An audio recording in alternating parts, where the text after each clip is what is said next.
মর্তে আমাদের একটা ভক্ত আছে, যার একটা ছোট গাড়ি আছে। আমরা সেই গাড়িটা করে আমরা মর্ত ভ্রমণ করতে পারি। বিষ্ণু, একটা ভালো দেখে নাপিত দেখে তো এই দাড়িটাকে ভাবছি উড়িয়েই দেবো। মঠটা চালানোর জন্য যে সার্থি টাকা চাইছে, সেই টাকা আমাদের পক্ষে কুলোনো এখন সম্ভব না। তার জন্য আমাদের মধ্যেই কাউকে যানটি চালাতে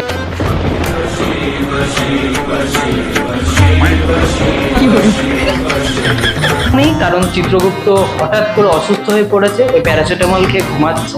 তার জন্য আমরা এখানে নারদকে ডেকে নিচ্ছি। তাহলে স্বর্গের কোষাগারে জমা পড়ছে না কেন? একদিন খেলার ছলে ব্রহ্মা বিষ্ণু মহেশ্বর মহাশয় যে পুতুল বানিয়েছিলেন, সেই পুতুল আজ মানুষ রূপে তীক্ষ্ণ বুদ্ধি এবং সর্ববলের অধিকারী হয়ে শেষে দেবতাদের স্থান দখল করতে বদ্ধপরিকর। তাই সকল দেবতাদের অনুরোধে কৈলাসে বসেছে ত্রিদেব মহাশয়ের ইমার্জেন্সি মিটিং। নারায়ণ নারায়ণ নারায়ণ। কাল এক জরুরি পরিস্থিতির ভিত্তিতে স্বর্গে এক সভার আয়োজন করা হয়েছে। উক্ত সভায় উপস্থিত থাকবেন ত্রিদেব তথা ব্রহ্মা, বিষ্ণু এবং মহেশ্বর মহাশয়গণ। নারায়ণ নারায়ণ। এই সবার মাধ্যমে যা যা সিদ্ধান্ত গ্রহণ করা হবে, সেই সিদ্ধান্তগুলো পরবর্তী দেবতাতে সম্মিলিত সবাই আলোচনা করা হবে। আলোচনায় মাধ্যমে নির্গত উৎকৃষ্ট সমাধান স্বর্গ সভা থেকে বিল পাশের মাধ্যমে নতুন নিয়ম কার্যকরী করা হবে। নারায়ণ নারায়ণ। আগামীকাল স্বর্গের সবার সকল কার্যক্রমে বন্ধ থাকবে।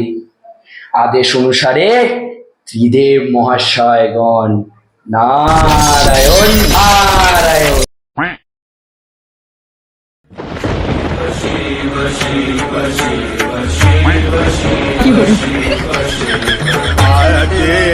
अनंत शिव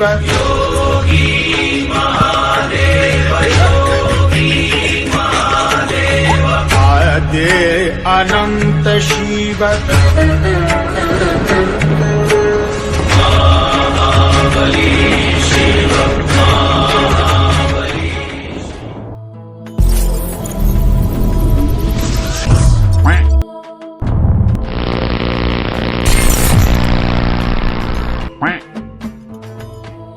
তো সভাটাকে শুরু করার জন্য অনুরোধ জানাচ্ছি আমি। তো আমাদের সকলের মধ্যে সব থেকে এজেড মানুষ মানে ব্রহ্মা উপস্থিত আছেন। তো ব্রহ্মা, তোমাকে আমি সবার সভাপতি ঘোষণা করলাম। তো এবার থেকে কিন্তু এই সভাটাকে, এবার থেকে মানে এখন এই সভাটাকে তোমাকে এগিয়ে নিয়ে যেতে হবে। তাহলে সভাটা স্টার্ট করা যাক, চলো। ও, একটা দরকারি কথা তো বলতে ভুলেই গেছি। তোমরা হয়তো লক্ষ্য করছো এখানে চিত্রগুপ্ত নেই। এবার চিত্রগুপ্ত কেন নেই? কারণ চিত্রগুপ্ত হঠাৎ করে অসুস্থ হয়ে পড়েছে, ওই প্যারাসিটামল খেয়ে ঘুমাচ্ছে। তার জন্য আমরা এখানে নারদকে ডেকে নিচ্ছি। নারদ পুরো ব্যাপারটা ম্যানেজ করবে। নারায়ণ নারায়ণ নারায়ণ। সাধু সাধু, আপনাদের কি চিন্তা ভাবনা। দেখুন প্রভু, আপনারা আমাকে মনে করলেন আর আমি হাজির। নারায়ণ নারায়ণ। ব্রহ্মা, আমার একটা জিজ্ঞাসা আছে। এইরকম ধরনের বস্ত্র পরে আমাদেরকে ডাকার কারণটা কি জানতে পারি? এমনিতে আমার অনেকদিন ধরে ইচ্ছা ছিল এরকম বস্ত্র পরা। নিশ্চয়ই, ব্যাপারটা একটু বিস্তারিতভাবে আলোচনা করছি। একটা সময় ছিল, মর্তে যখন পুত্র সন্তান জন্ম হতো তাদের নাম রাখা হতো কার্তিক, গণেশ। যখন কন্যা সন্তান জন্ম হতো তাদের নাম রাখা হতো লক্ষ্মী, সরস্বতী, দুর্গা। কোথায় গেল সেসব দিন? আমরা আসলে যুগোপযোগী হয়ে উঠতে পারছি না। একই বস্ত্রে দেখে দেখে মানুষ ক্রমাগত হাঁপিয়ে উঠছে। আমাদের মধ্যে পরিবর্তন আনতে হবে, আর বস্ত্রেই তার সূচনা। সহমত পোষণ করছি। আমাদের কাছ থেকে কিছুদিন আগে জানতে পেরেছি যে মর্তে ভক্তদের সংখ্যা দিনকে দিন কমছে। দানের পরিমাণ এতটাই কম হয়ে এসছে যে স্বর্গের কোষাগারির ব্যালেন্স পুরো শূন্য হয়ে এসছে। হ্যাঁ, দেবতারা না বেতন বৃদ্ধির দাবিতে কাজ না করার হুমকি দিচ্ছে। আগামীতে তারা ধর্মঘটের পথেও হাঁটতে পারে। আমি যতটা জানি, আগে যত দান পড়তো তার থেকে এখন অনেক বেশি দান পড়ছে। তাহলে স্বর্গের কোষাগারে জমা পড়ছে না কেন? নারায়ণ নারায়ণ। আসলে জানেন প্রভু, মর্তলোকে কিছু কিছু স্বঘোষিত ভগবান নিজেরাই সব দানের টাকাগুলো ভাগ করে খেয়ে নিচ্ছে। অবশিষ্ট দান যা স্বর্গে আসছে তা দেবতাদের আড়ম্বরেই খরচা হয়ে যাচ্ছে। এই ব্যাপারটা পরবর্তী সভায় বিস্তৃতভাবে আলোচনা করব। আপাতত সবার যে এজেন্ডা আছে সেই অনুযায়ী আলোচনা হোক। যদি প্রভু আপনি অনুমতি দেন তাহলে আজকে সবার এজেন্ডাগুলো আমি পড়ে শোনাচ্ছি।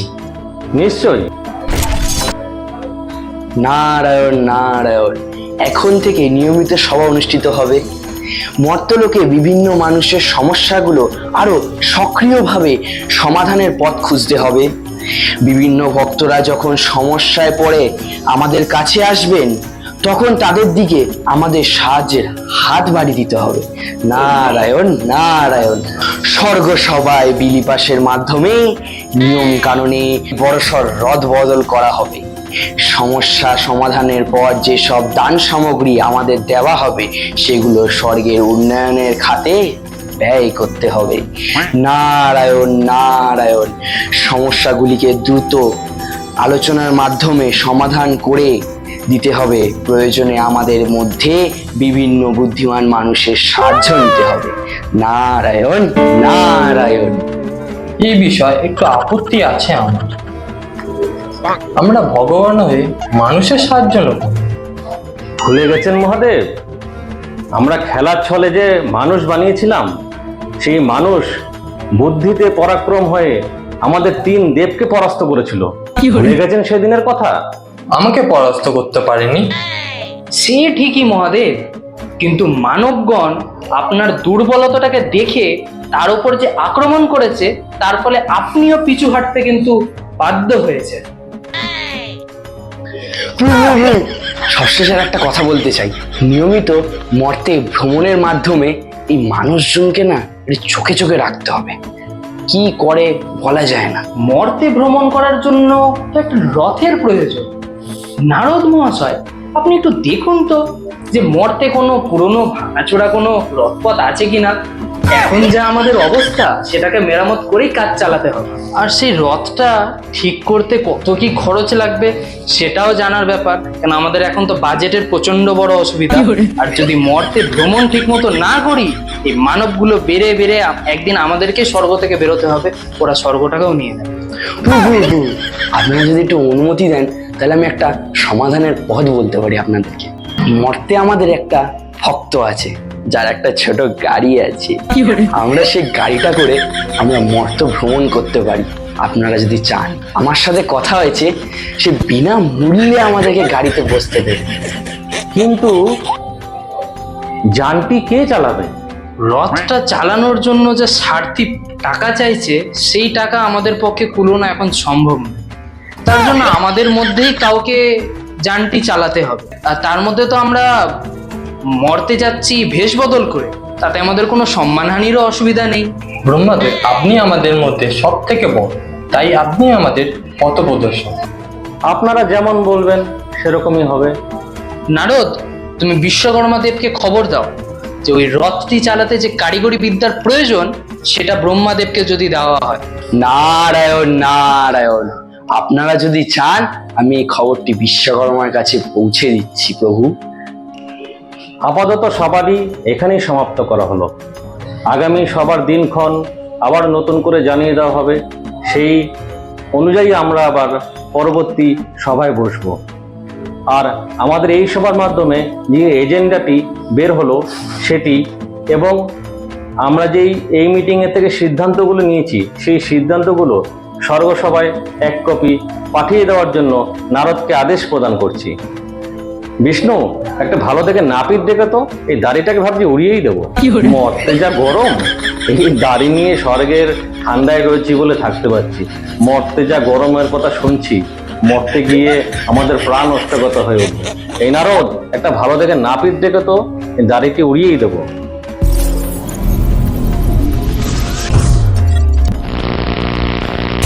নারায়ণ নারায়ণ।